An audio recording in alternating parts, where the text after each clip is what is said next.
الحمد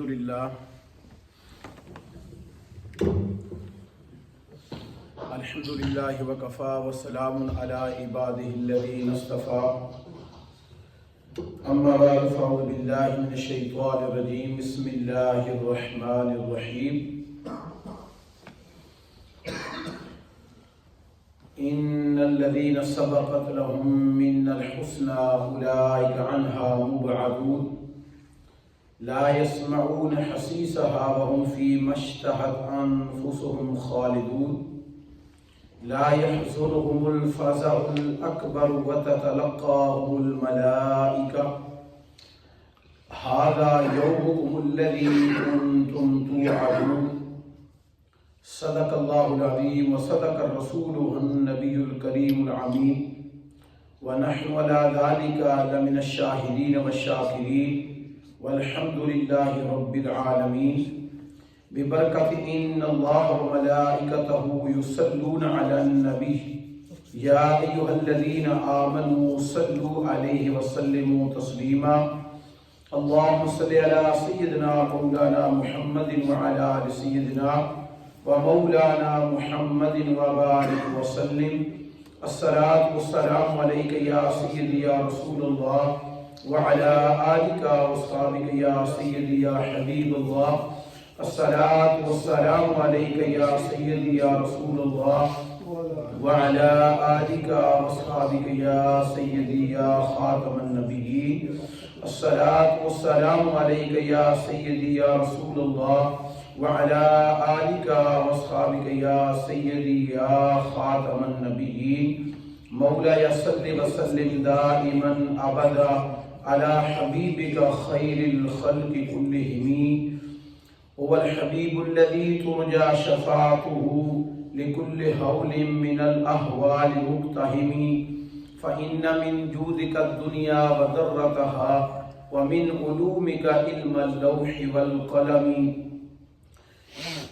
ثم الرضا عن أبا بكر وعن عمر وعن عثمان وعن علي ذي القرم مولاي صل وسلم دائما أبدا على حبيبك خير الخلق كلهم فإن من جودك الدنيا وضرتها ومن علومك علم اللوح والقلم یا صاحب الجمال و یا سید البشر من وجهك المنیر لقد نور القمر لا يمكن الثناء كما كان حقه بعد الخدا بزرگتوه قصہ مختصر واقعہ مرتبہ ہے غوث بالا تیرا واقعہ مرتبہ ہے غوث بالا تیرا اونچے اونچوں کے سر سے قدم اعلیٰ تیرا اونچے اونچوں کے سر سے قدم اعلیٰ تیرا سر بلا کیا کوئی جانے کہ کیسا تیرا اولیاء ملتے ہیں آنکھوں میں آنکھیں ہیں وہ تلوا تیرا حمد و صلات کے بعد نہایت ہی واجب احترام دوستوں بزرگوں ہماری بہنوں السلام علیکم ورحمۃ اللہ وبرکاتہ۔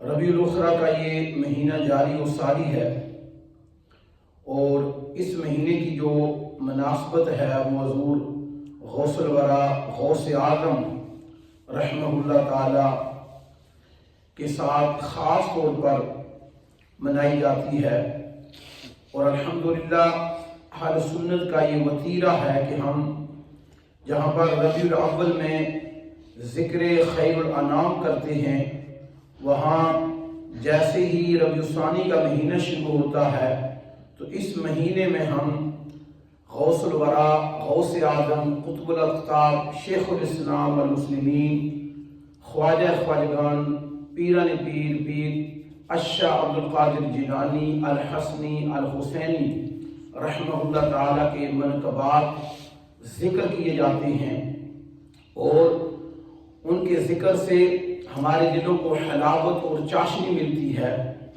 اور ایمان کو تازگی ملتی ہے کیونکہ جہاں کوئی اہل ایمان اللہ کے ولیوں کا ذکر سنتا ہے تو اس کے ایمان کو حرارت ملتی ہے، کیونکہ وہ یہ نفوس قدسیہ ہیں کہ جنہوں نے حضور سرور کائنات صلی اللہ علیہ وسلم کے بعد، کیونکہ اللہ تعالیٰ نے نبوت اور رسالت کا دروازہ ہمیشہ ہمیشہ کے لیے بند کر دیا ہے، تو اس وجہ سے ان نفوس قدسیہ نے پورے عالم بالا کے اندر مشرق سے لے کر مغرب تک ہر جگہ پر اسلام کا ڈنکا بجایا ہے، اور ہر جگہ پر اسلام کا ایک تصور پیش کیا ہے۔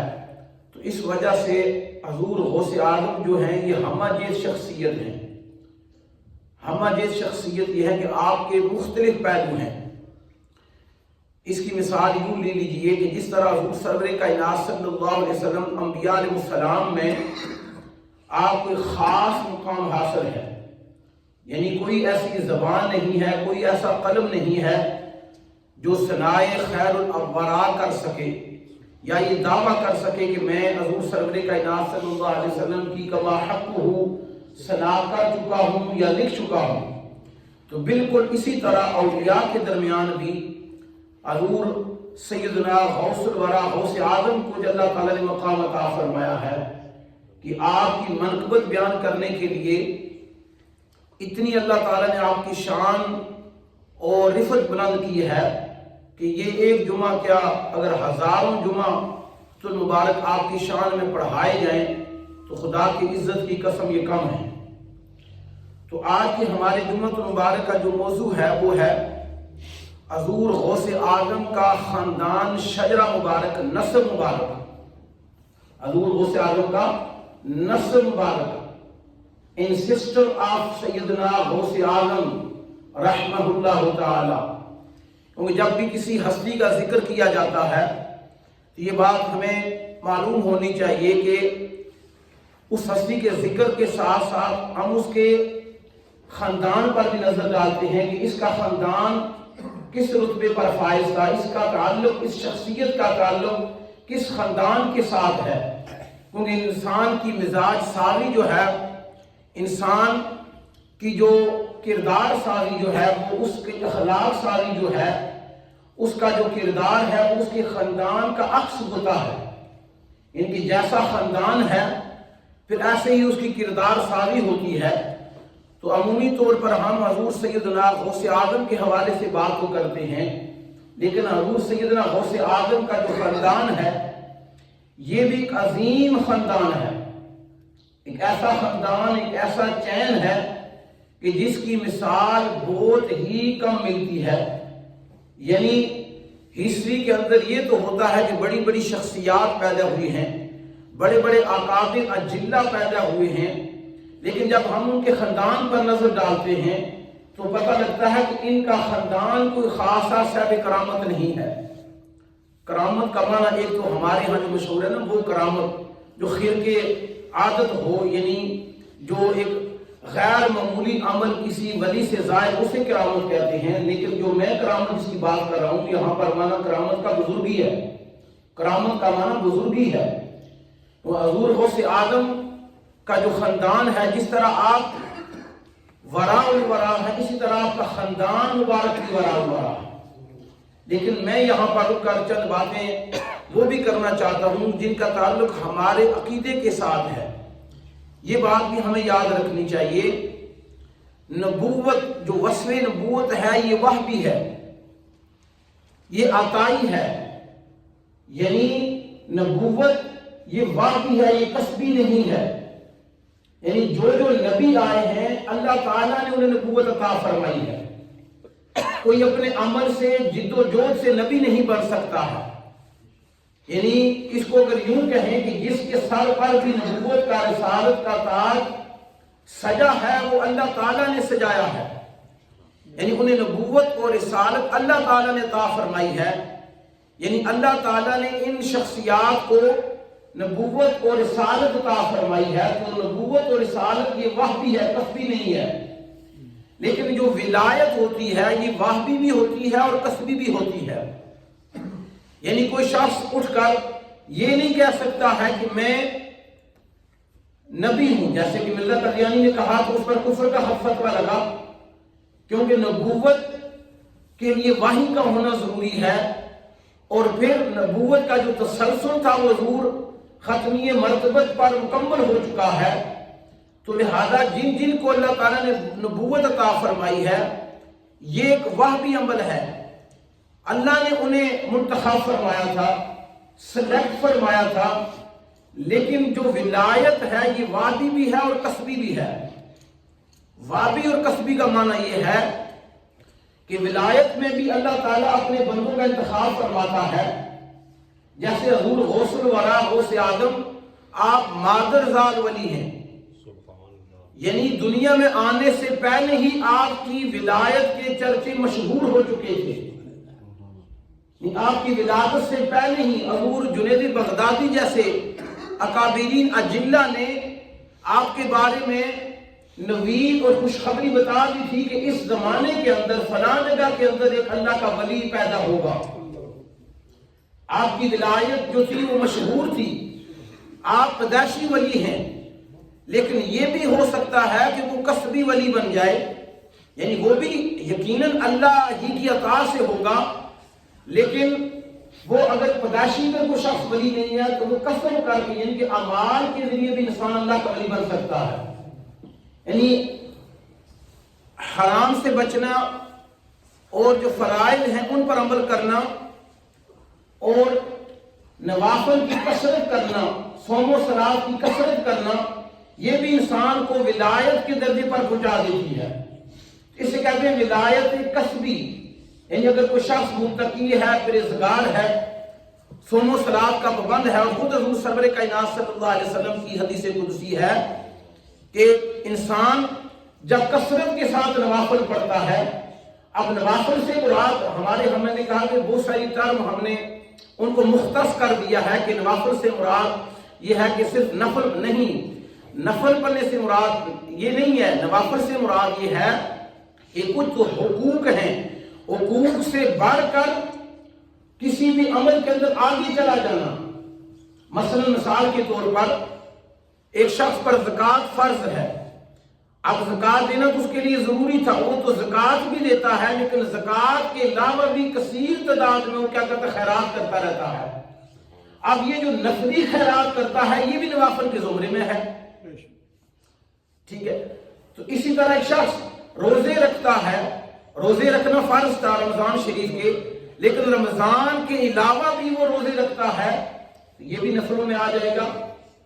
اسی طرح ایک شخص نمازیں تو پڑھتا ہے لیکن نمازوں کے علاوہ نفل نہیں چھوڑتا ہے، تہجد پڑھتا ہے، اوابین پڑھتا ہے، اشراق پڑھتا ہے، چاشت پڑھتا ہے، جب بھی مسجد میں آتا ہے 2 رکعت نفل پڑھتا ہے، تو یہ شخص بھی اللہ کے کرم سے ولایت کے درجے پر فائز ہو سکتا ہے، لیکن اس کے لیے شرط کیا ہے، رزق حلال ہو، رزق حلال ہو۔ کیونکہ ان سارے امور کے باوجود اگر رزق حلال نہیں ہے تو وہ ولایت کے درجے پر فائز نہیں ہو سکتا ہے۔ پھر ولایت کے لیے ایک اور شرط ہے کہ علم کا ہونا، یعنی جتنے بھی اکابرین آپ اولیاء کرام کی اگر فہرست اٹھائیں گے تو کوئی بھی ولی آپ کو جاہل نہیں ملے گا۔ جتنے بھی ولی گزرے ہیں، جتنے بھی اللہ تعالیٰ کے ولی درجہ ولایت پر فائز ہوئے ہیں، وہ سارے علوم پر دسترس حاصل رکھتے تھے۔ اللہ تعالیٰ نے انہیں ظاہری علوم بھی عطا فرمائے تھے، کیونکہ دیکھیں جب تک آپ کے پاس علم نہیں آتا ہے آپ تفریق نہیں کر سکتے، آپ کبھی بھی عروج نہیں پا سکتے ہیں، کبھی بھی دوام نہیں پا سکتے ہیں، یعنی ایک دن آپ کریں گے دوسرے دن چھوڑ دیں گے۔ اس کی چھوٹی سی مثال میں آپ کو دے دوں، مثلا ہمارے بہت سارے نمازی ہیں، تو ہر نمازی آپ کو 5 وقت نماز میں نظر نہیں آئے گا۔ ہم نے اپنی اپنی نمازیں بنائی ہیں، کوئی فجر کی پڑھتا ہے، کوئی ظہر کی پڑھتا ہے، کوئی عصر کی پڑھتا ہے۔ اب نمازوں کو ہم نے اپنی ذات کے ساتھ مختص کر دیا ہے، بھائی یہ نماز میرے لیے سوٹیبل ہے، میں مسجد میں پڑھوں گا، یہ میرے لیے سوٹیبل نہیں ہے، میں مسجد میں نہیں پڑھوں گا۔ ہم نے خود معیار مقرر کیا ہے، لیکن اللہ کا جو ولی ہوتا ہے وہ اپنا معیار نہیں مقرر کرتا ہے، وہ شریعت کو معیار بناتا ہے، وہ شریعت کو معیار بناتا ہے، اس کا اپنا کوئی معیار نہیں ہوتا ہے۔ اسی وجہ سے حضور غوث الورا کا جو قصیدہ غوثیہ ہے اس میں آپ نے خود بتایا ہے کہ مجھے یہ جو اللہ تعالیٰ نے مقام عطا فرمایا ہے یہ حضور سرور کائنات صلی اللہ علیہ وسلم کے نقش قدم پر چل کر میں اس ولایت کے درجے پر پہنچا ہوں.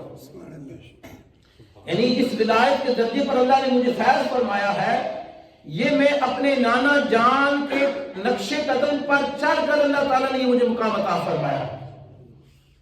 تو اب بات آگے چلی گئی ہے. تو حضور غوث الورا غوث اعظم کے حوالے سے ہمیں یہ پتا چلا ہے کہ آپ مادرزاد ولی ہیں. ولی کی دو قسمیں ہیں، ایک ولی قصبی بھی ہوتا ہے، ولی وحبی بھی ہوتا ہے. ایک وہ ولی ہے کہ جو مادرزاد دنیا میں آیا اور اس سے پہلے ہی ولایت دے دی گئی ہے. ایک وہ ہے جو قسم کے ذریعے اعمال کے ذریعے اللہ کا قرب حاصل کرتا ہے، وہ بھی اللہ کا ولی ہے، جیسے حدیث قدسی میں ہے. اور اس کے علاوہ یہ بھی ہمیں یاد رکھنا چاہیے کہ آج کا جو دور ہے یہ بڑا پرفتن دور ہے. لوگ کہتے ہیں جی کہ دیکھو جی کہ یہ ولیوں کا ذکر کرتے ہیں، حضور داتا گنج بخش اجمیری کا ذکر کرتے ہیں، خواجہ خواجگان کا ذکر کرتے ہیں، پیر میرے علی شاہ کا ذکر کرتے ہیں، عبداللہ شاہ غازی کا ذکر کرتے ہیں. ان کا کہاں پر نام ہے؟ بھائی ہم کہتے ہیں کہ میں آج اجمالاً میں قرآن کی صورتوں کی طرف نظر دوڑا رہا تھا، قرآن کے جو سپارے ہیں ان کی طرف. مجھے ایسی کوئی صورت، ایسا کوئی سپارہ نہیں ملا ہے جس کے اندر اللہ کے ولیوں کا ذکر نہ ہو.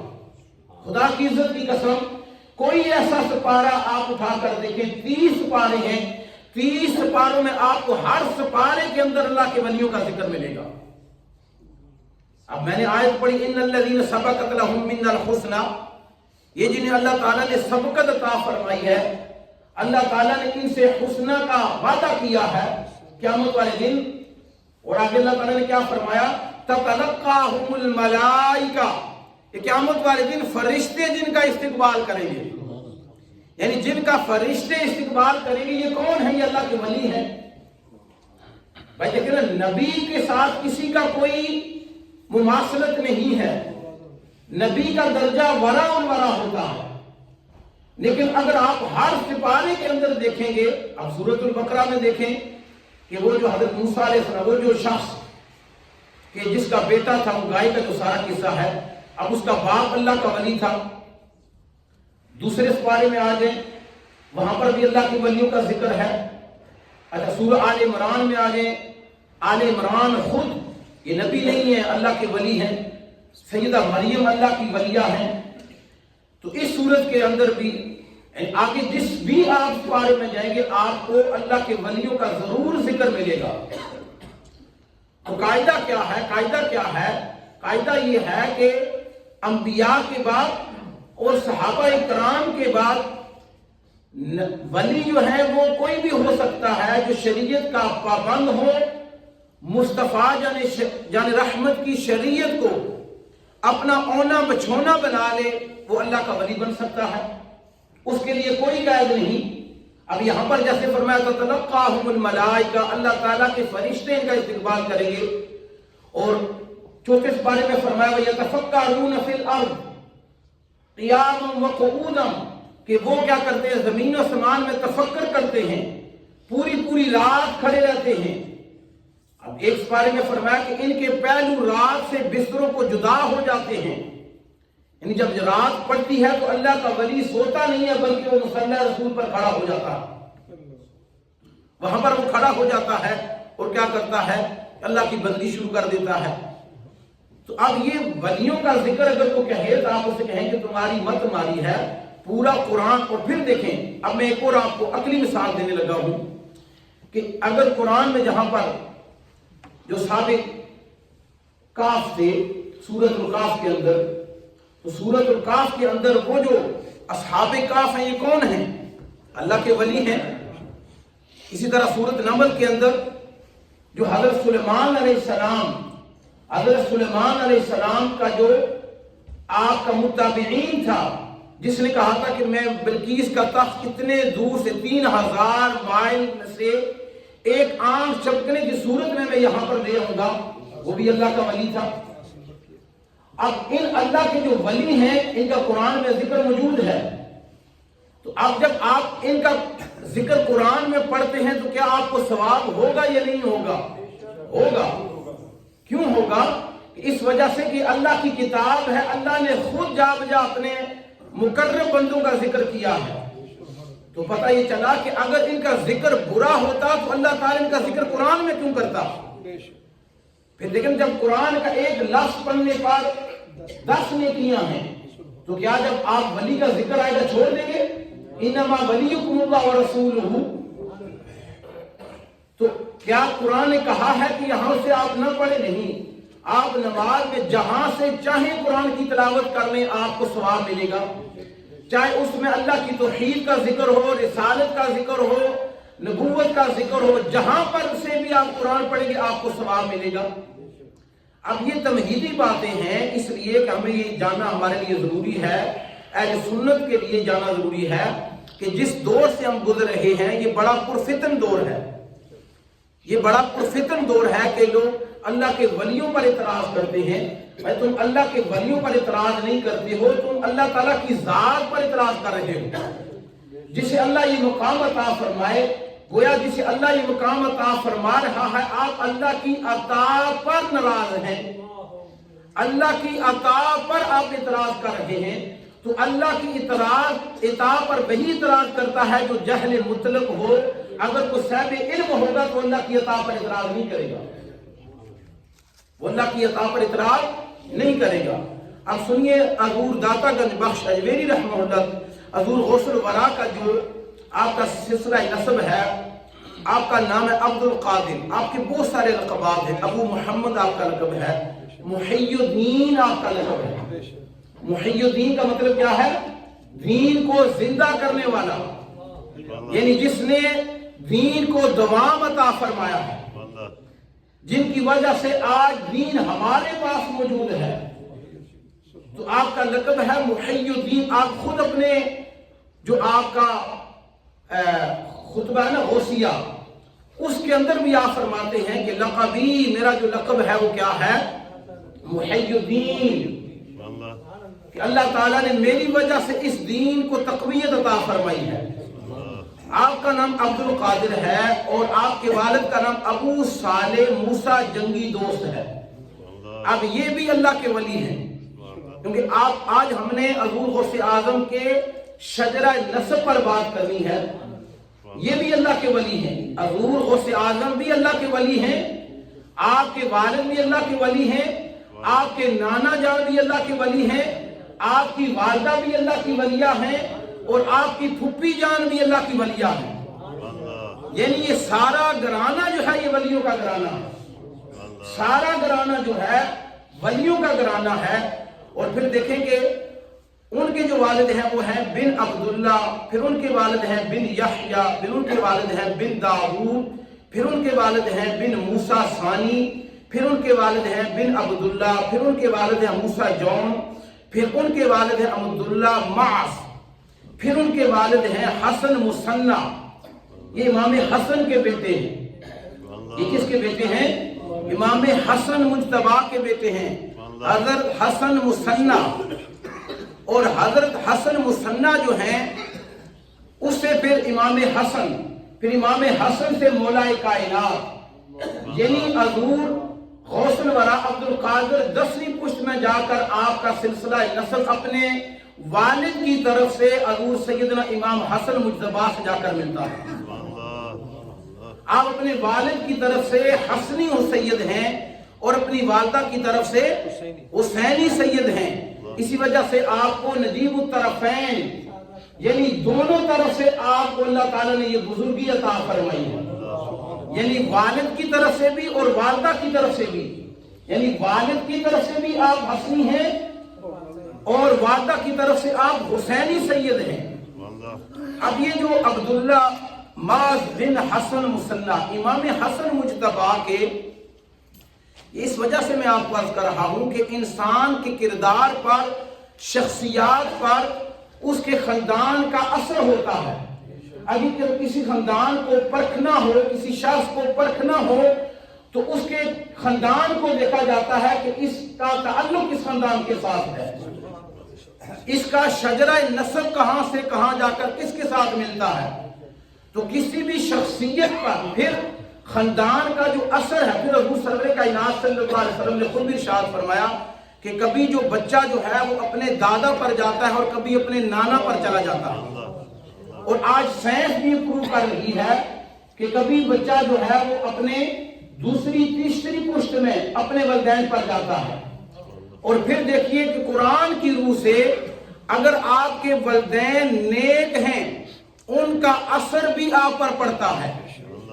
اگر آپ کے والدین صاحب تقوی ہیں، صاحب کرامت ہیں، بزرگ ہیں، طہارت والے ہیں، تو ان کا اثر آپ کی اولاد پر پڑے گا۔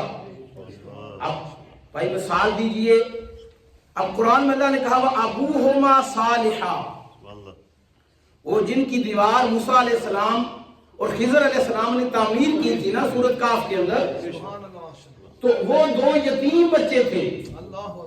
اب اسلام کے اندر یتیم اس کو کہتے ہیں جو حد بلوغت تک نہ پہنچا ہو، اس کا والد فوت ہو جائے۔ جانوروں میں یتیم اسے کہتے ہیں کہ جس کی ماں فوت ہو جائے، ابھی وہ جانور بالغ نہیں ہوا تھا، اس کی ماں فوت ہو گئی ہے تو جانوروں میں اسے یتیم کہتے ہیں۔ انسانوں میں جس کا باپ فوت ہوا ہے، اب یہ بچہ یا بچی حد بلوغت کو نہیں پہنچے ہیں تو ہم انہیں یتیم کہیں گے۔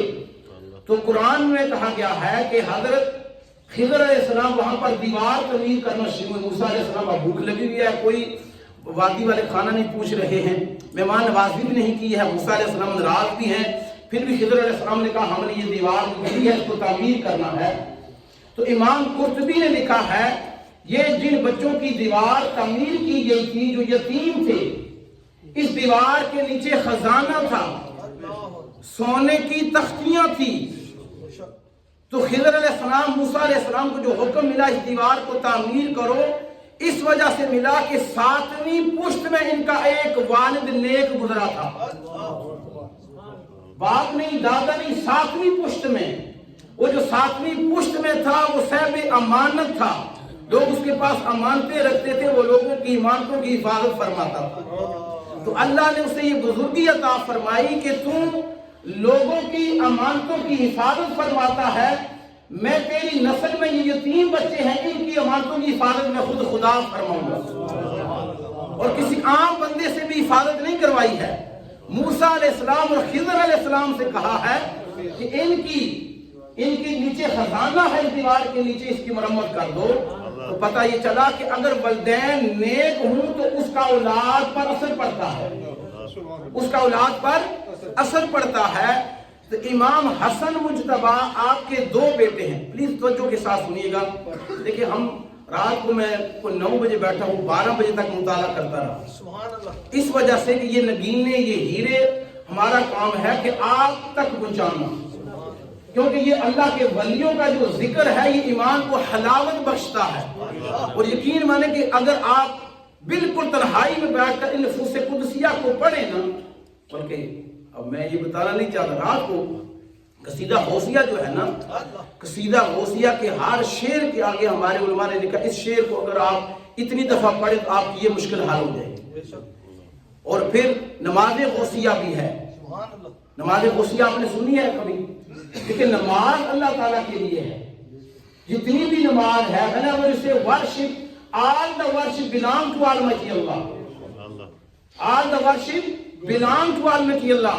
لیکن حضور غوث اعظم نے خود کہا ہے کہ جو شخص 2 رکعت نفل پڑھے اللہ تعالیٰ کے لیے، نفل کس کے لیے ہے؟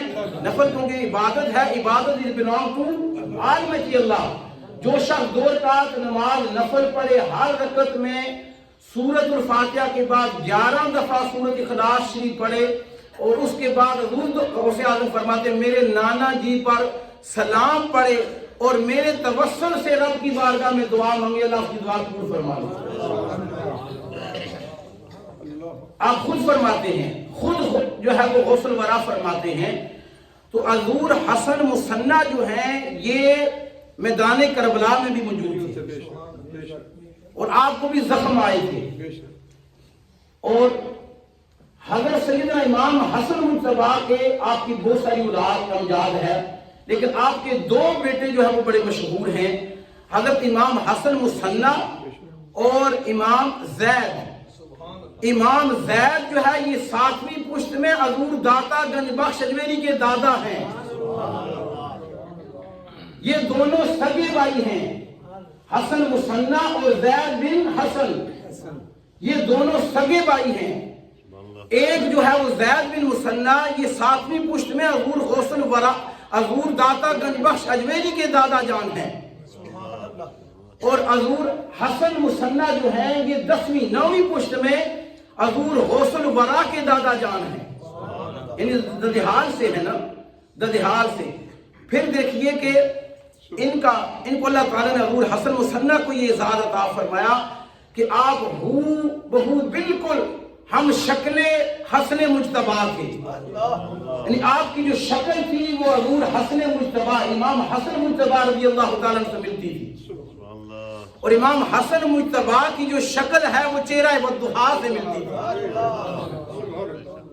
دیکھیں کتنی، دیکھیں نا یہاں پر وہ مشابہت ہو رہی ہے نسلوں میں.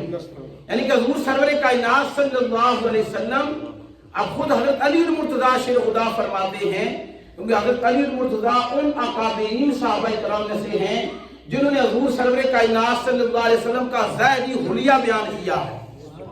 یعنی حضور سرور کائنات صلی اللہ علیہ وسلم کا جو ظاہری حلیہ تھا نا کہ حضور ایسے نظر آتے ہیں، حضور ایسے نظر آتے ہیں، حضور کی آنکھیں مبارک ایسی تھی، حضور کا سینہ مبارک ایسا تھا، حضور کی پیشانی مبارک ایسی تھی جیسے ام معبد کو بھول گئے یار ام معبد جن کے حضور سرور کائنات صلی اللہ علیہ وسلم جن کے گھر حضور سرور کائنات ہجرت کے موقع پر کچھ دیر کے لیے ٹھہرے تھے.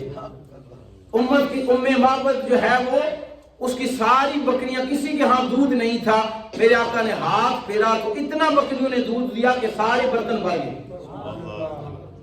ام معبد نے بھی حضور سرور کائنات صلی اللہ، اور ام حالہ جو حضرت خدیجہ الکبریٰ کے بیٹے تھے، دوسرے خامن تھے، انہوں نے بھی حضور سرور کائنات صلی اللہ علیہ وسلم کا جو حلیہ مبارک ہے وہ بیان کیا.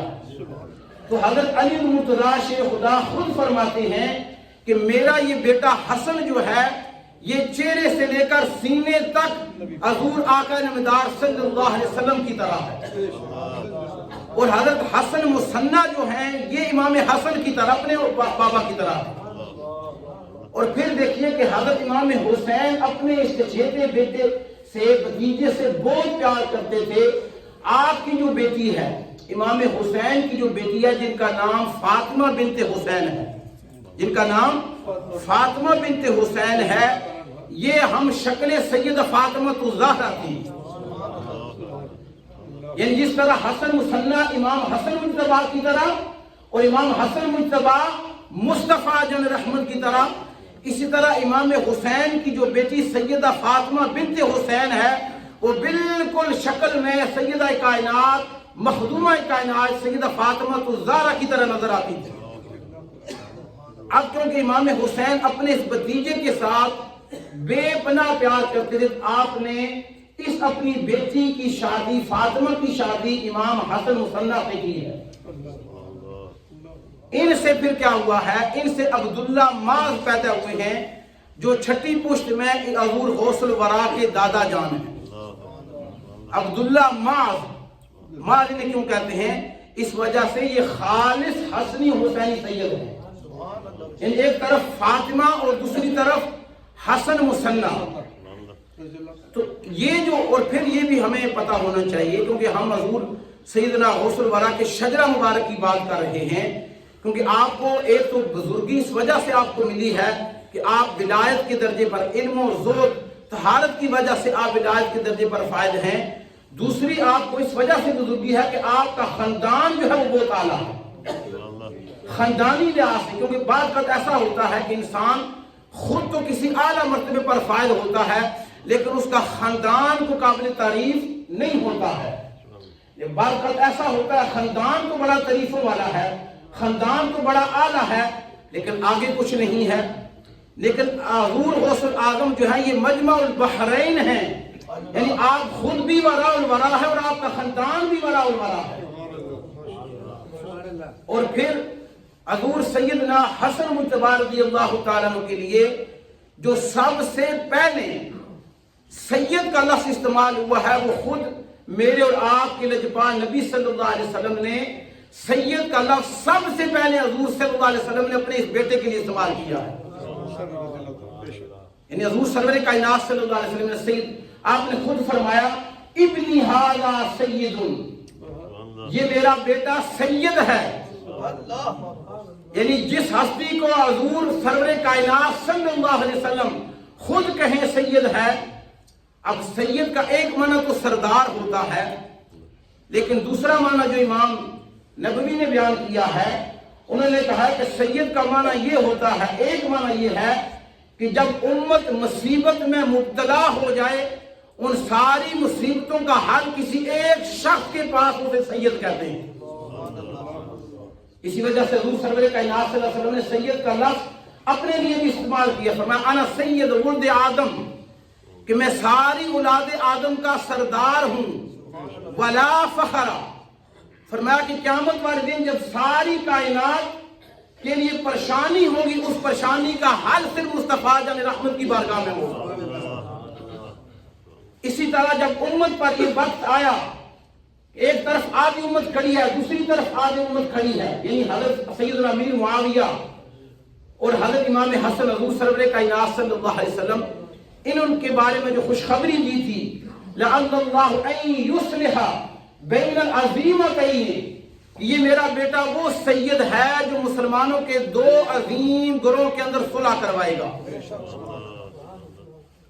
جب امت کے اندر بہت بڑا خون ریزی کا ایک اتمام ہونے والا تھا، ایک طرف حضرت سیدنا علی المرتضیٰ آپ نے جب وصال فرمایا تو حضرت امیر معاویہ آلریڈی آپ گورنر تھے، ادھر مسلمان حضرت سیدنا امام حسن مجتبی کو کہہ رہے تھے کہ آپ بھی خلافت کا اعلان فرمائیں، اور آپ 6 مہینے جو ہے وہ خلافت پر متمکن رہے ہیں.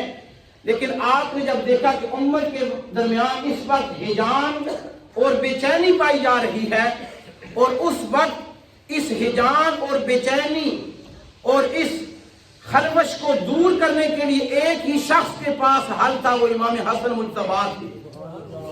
آپ نے کیا کیا؟ اپنی خلافت کو قربان کر دیا اور امت کو، ساری امت کو ایک پیج پر کر دیا.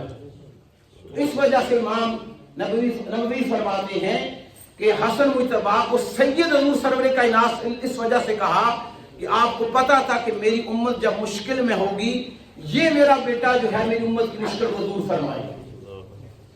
لعل اللہ ان یصلح بین العظیمتین، کہ جب میری امت کے اندر تقسیم ہو جائے گی تو میری امت کو ایک پیج پر جمع جو کرے گا، میری امت کو اتحاد پر جو جمع کرے گا، وہ میرا بیٹا حسن مجتبی ہے.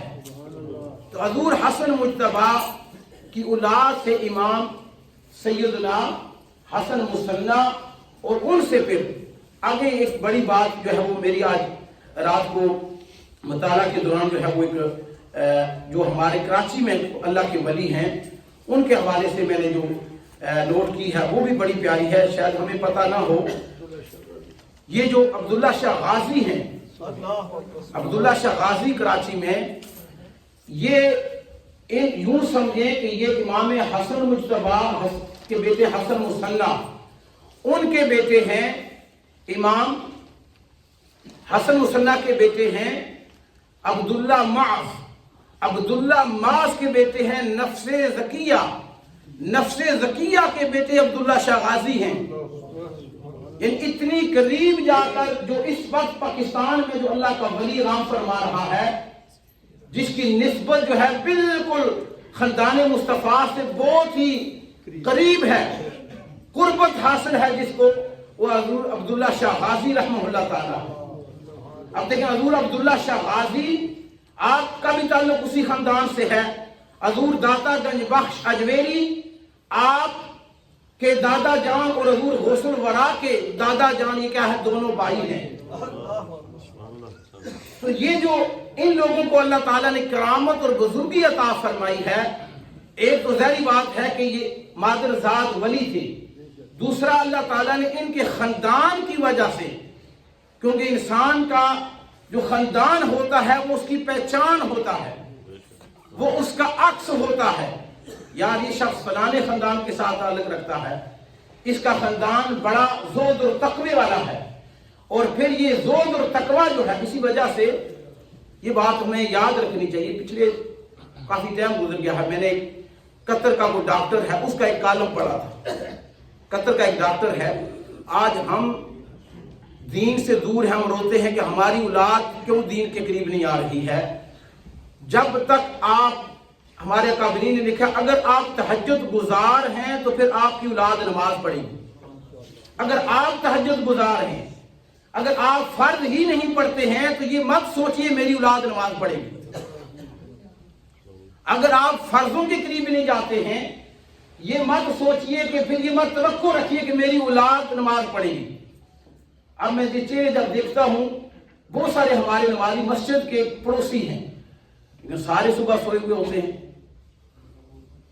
یعنی آج ہم نے شریعت کا معیار یہ بنا دیا کہ جو نماز مجھے سوٹ کرے گی وہ میں مسجد میں پڑھوں گا.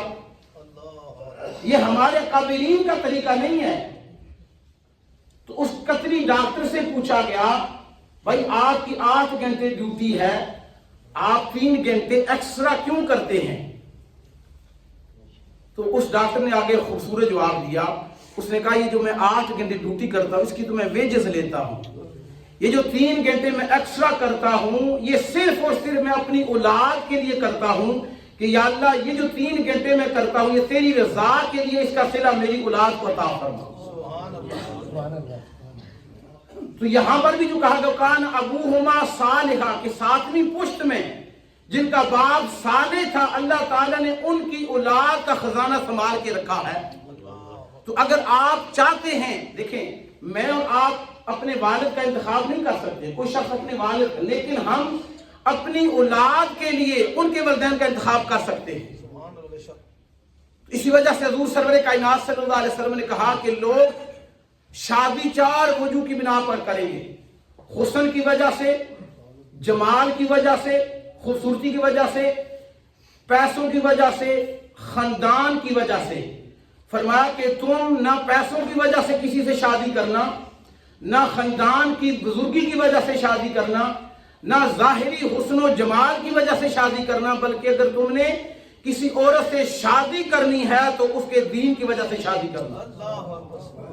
اب دیکھیں نا کہ حضور غوث اعظم کا پورا خاندان، کہ آپ کی ماں جو ہیں عامت الجبار، یہ وہ والدہ ہے کہ جس کی آنکھ نے کسی غیر محرم کو دیکھا نہیں ہے، کہ جس کی آنکھ نے کسی غیر محرم کو نہ دیکھا ہو، پھر اسی کے گھر ہی اللہ تعالیٰ غوث اعظم عطا فرماتا ہے.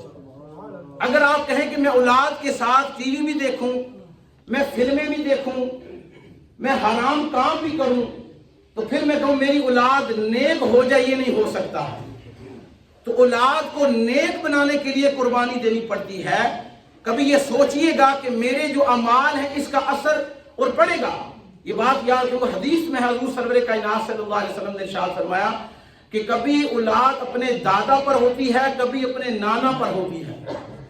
اور اس کی ظاہری مثال ہے کہ حسنین کریمین اپنے نانا پر ہیں، نانا پر ہے نا. تو جب بھی کوئی عمل کریں تو یہ ضرور سوچئے گا کہ اس کا اثر میرے ہو سکتا ہے بچوں پر پڑے، میرے پوتوں پر پڑے، میرے نواسوں پر پڑے، اور پڑے گا. یہ نہیں ہو سکتا ہے نہ پڑے. یہ میں اور آپ نے ڈیسائیڈ کرنا ہے کہ جو بھی اعمال میں آج کر رہا ہوں، آج کیوں اللہ کا ولی نہیں پیدا ہو رہا ہے.